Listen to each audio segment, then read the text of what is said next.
I checked my phone for the fourth time in less than 2 minutes, even though I already knew there wouldn't be anything new.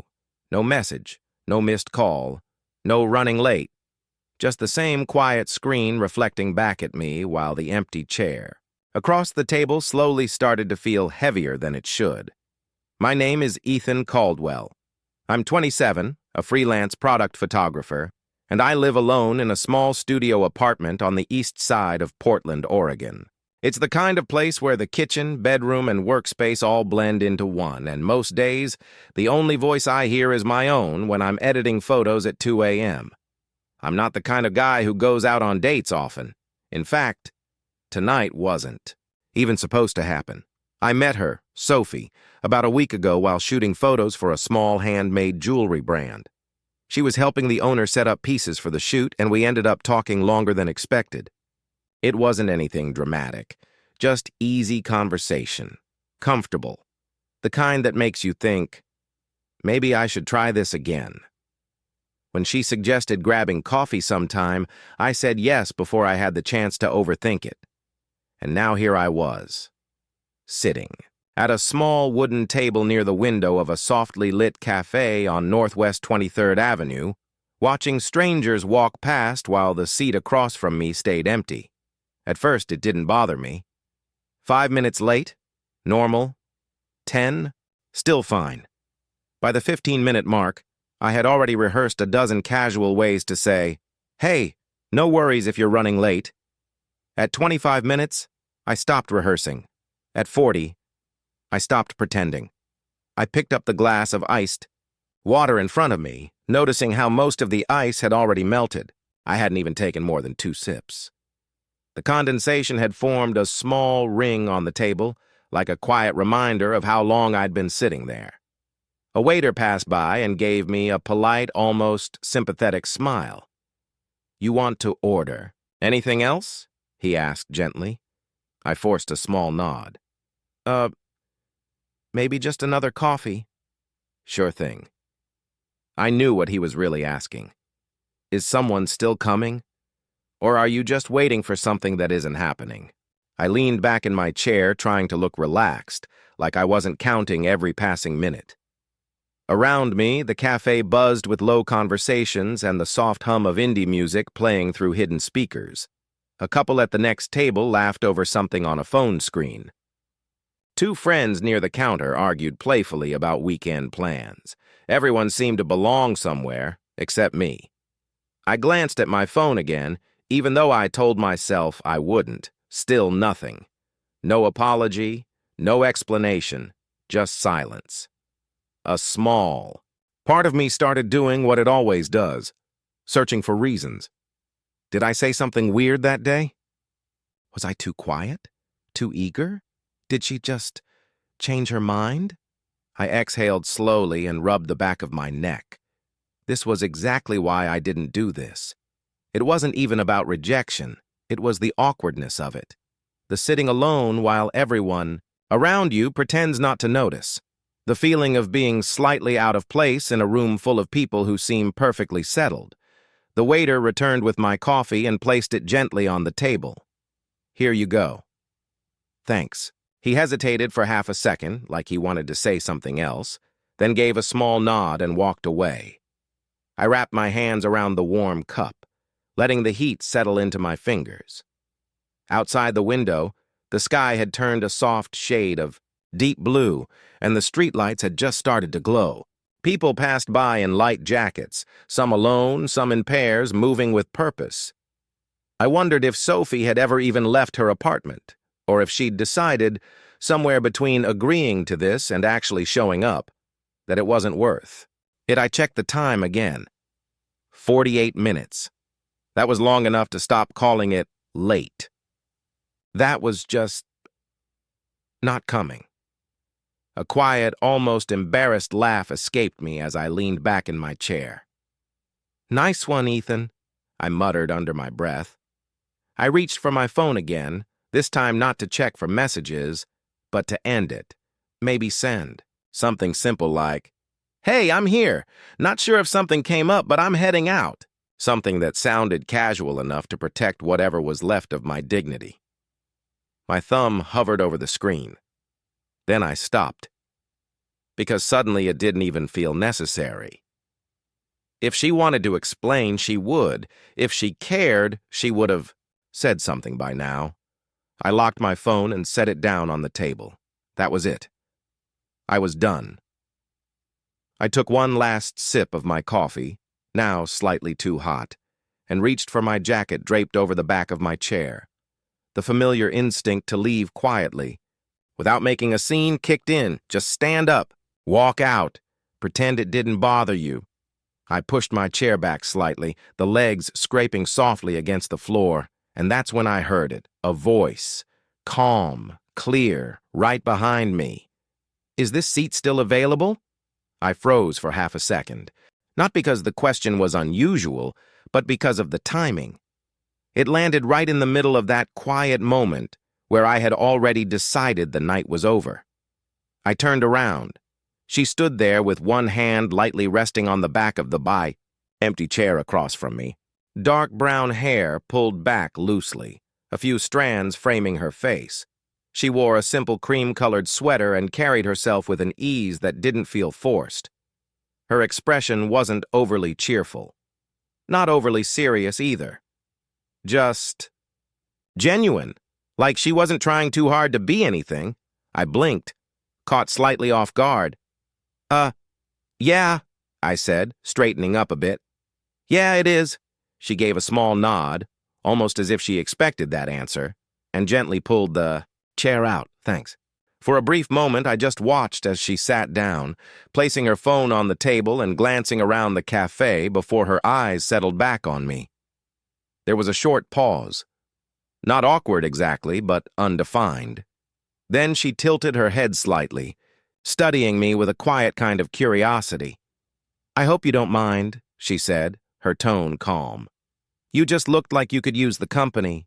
I let out a soft breath I didn't realize I'd been holding, and for the first time that night, the empty chair across from me didn't feel heavy anymore. For a second, I wasn't sure what to say, not because her question was complicated, but because it had been a while since someone stepped into my space that naturally, without hesitation or awkward buildup. "I hope you don't mind," she had said.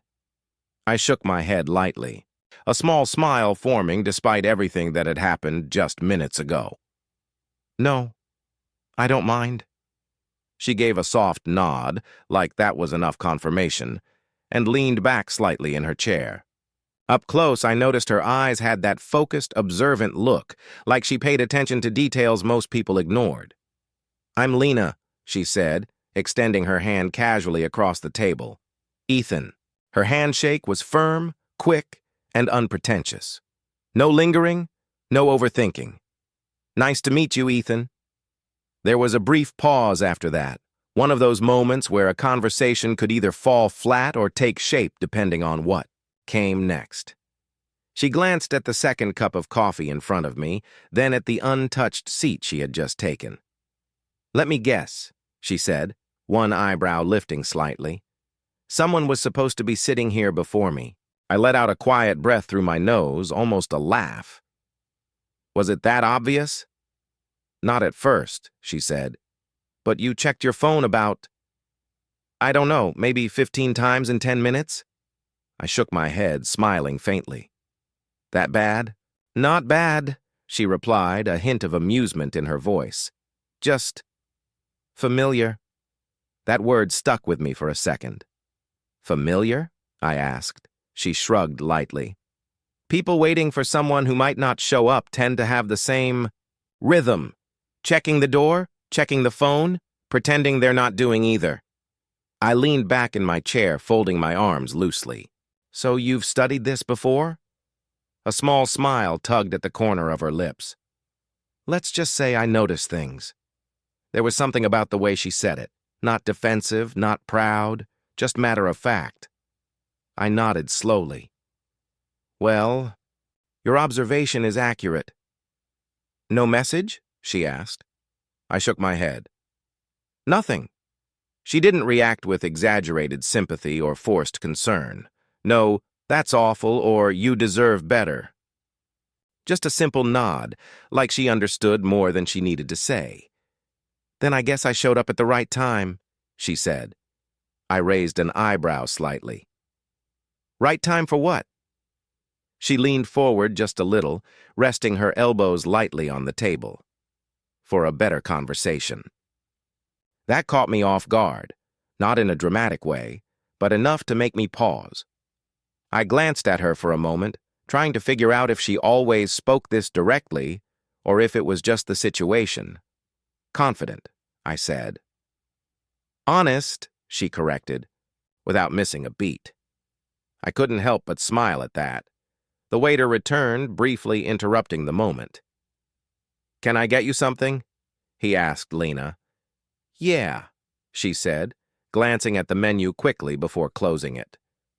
"Just a cappuccino." "Coming. Right up." As he walked away, I looked back at her. "So, were you meeting someone too?" She shook her head. "Not exactly. I was supposed to meet a friend. She canceled about 20 minutes ago." "And instead of going home, you decided to sit with a stranger?" She smiled faintly. "You didn't feel like a stranger." I tilted my head slightly. "We hadn't even spoken yet." "Yeah," she said, "but you didn't look like someone who'd make it weird." I let out a quiet laugh. "That's a surprisingly specific compliment." "I'll take that as a success," she replied. Her coffee arrived and she wrapped her hands around the cup, mirroring what I had done earlier. For a moment, neither of us spoke. But this time, the silence didn't feel uncomfortable. It felt easy. "So," she said after a second, "freelance photographer, right?" I blinked, caught off guard again. "How did you—" She nodded toward the camera bag resting near my chair. "You kept adjusting it like you didn't want it to fall? People don't do that unless it matters." I glanced down at the bag, then back at her. "You really do notice everything, huh?" She shrugged lightly. "It's part of my job." "And that is?" "Interior design," she said.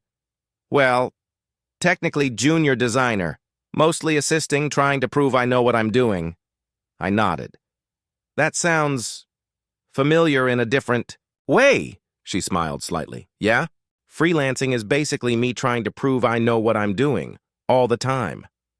She laughed softly at that, and for the first time, it felt like the conversation had fully settled into something natural. We moved from there without forcing.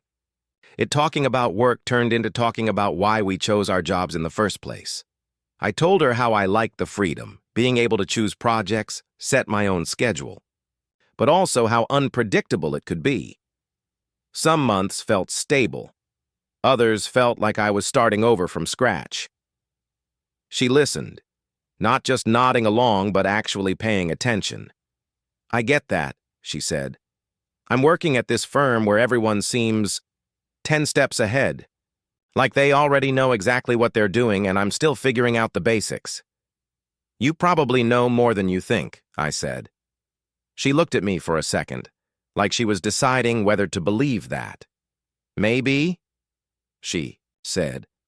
"Or maybe I'm just good at hiding the parts I'm unsure about." I smiled faintly. That's a skill, too. She held my gaze for a moment longer than expected, then looked down at her coffee. "Yeah," she said quietly. "I guess it is." Somewhere in the middle of all that, I realized something strange. I hadn't checked my phone, not once. It was still sitting on the table, screen dark, completely forgotten. And for the first time that night, I didn't feel the urge to pick it up. As if on cue, it buzzed. The sound felt louder than it should have. Lena's eyes flickered briefly toward it, then back to me. She didn't say anything. I stared at the screen for a second before turning it over without unlocking it. She raised an eyebrow slightly. "Not going to check that?" I shook my head. "I can guess what it is." And it probably doesn't change anything." She studied me for a moment, then gave a small nod. Fair enough. There was no pressure in her tone, no curiosity, pushing past what I was willing to share. Just understanding. We sat there for a few seconds in a comfortable quiet before she broke it with a small smile. "You know," she said, "this is probably the most unexpected way I've had coffee with someone." I smirked slightly. "Yeah, same." She tilted her head. "Do you usually get stood up, or is this a special occasion?" "Definitely not a regular thing," I said. "I don't go out enough for that to become a pattern." "Good," she said. "Wouldn't want you getting used to it." I laughed softly. "I'll keep that in mind."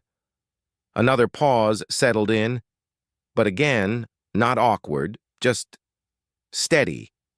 Then she leaned back slightly, looking at me with a thoughtful expression. "You know what's funny?" she said. "What?" She tapped her finger lightly against the side of her cup. "How sometimes the plan you had in your head completely falls apart."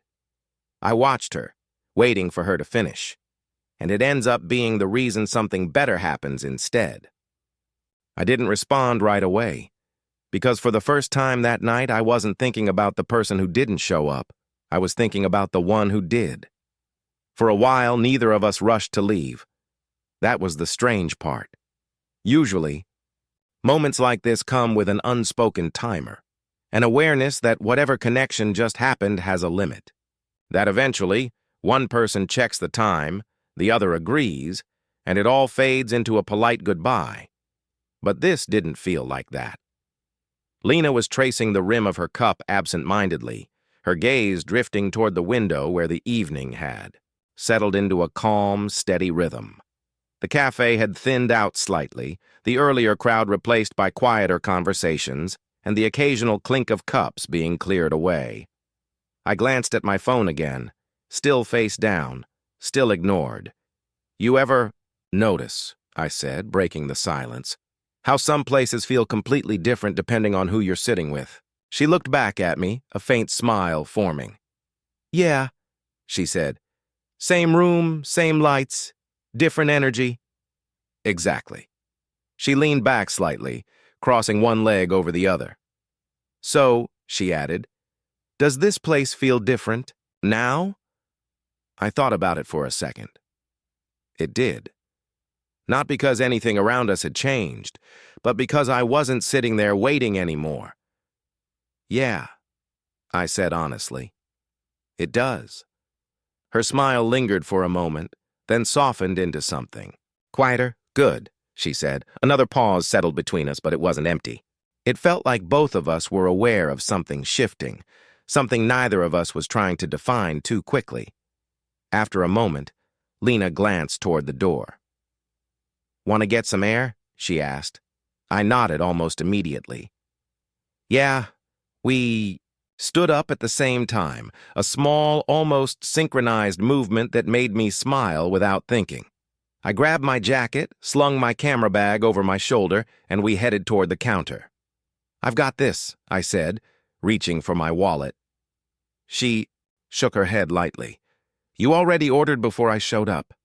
Still, she gave me a look, not stubborn but firm in a quiet way. "Next time," she said.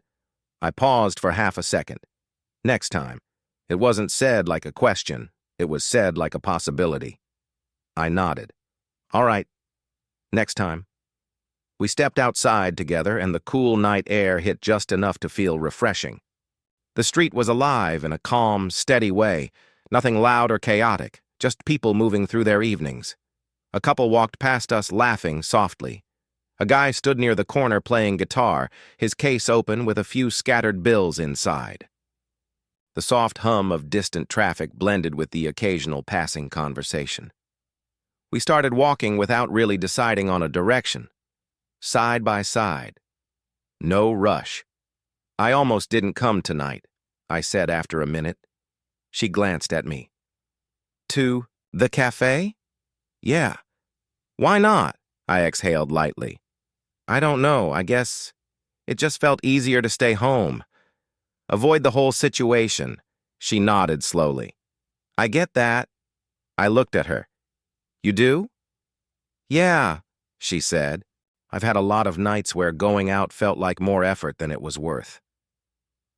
What changed tonight? She thought about that for a second, her gaze shifting ahead of us. I told myself I couldn't keep saying no to everything. She said, "Even small things. Coffee with a friend, random plans. It all started feeling optional in the worst way." Optional in the worst way? She gave a small, almost self-aware smile. Like, easy to skip, easy to avoid. And then suddenly you realize you've been avoiding more than just plans. I nodded slowly. That hit closer than I expected. We walked a few more steps in comfortable silence before she spoke again. "What? About you?" she asked. "What made you say yes?" I let out a quiet breath. "Honestly," I said, "yeah. I thought maybe I should stop overthinking everything for once." She smiled faintly. "And look how that turned out." I huffed a soft laugh. "Yeah, not exactly as planned." "No," she said, glancing at me, "but not exactly bad either."